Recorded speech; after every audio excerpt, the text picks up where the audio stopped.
Magandang hapon mga kois. May i-share lang tayo ulit no tungkol dito kay Sir Raffy Tulfo. Yan, dami ng pinagdaanan ng Senado itong huli sa BICAM nga, yung national budget. Napansin nyo rin ba o wala ang nakapansin na parang hindi nangialam si Sir Raffy Tulfo sa sitwasyon? Pero kung tutuusin talaga sa kanyang performance bago siya naging senador, diba? Talagang ayaw niya sa mga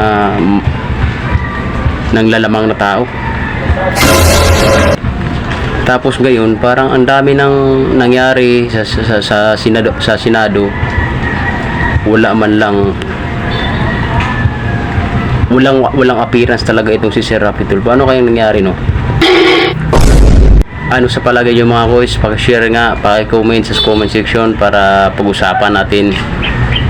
At pati ako nga ay nagtataka na rin. Siyempre tayong mga mamamayang Pilipino ay malaya tayong makapag-express ng ating salubin tungkol sa nangyayari sa ating bansa, no?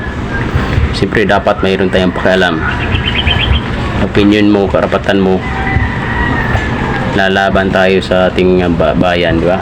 Yun lang mga kois, magandang hapon.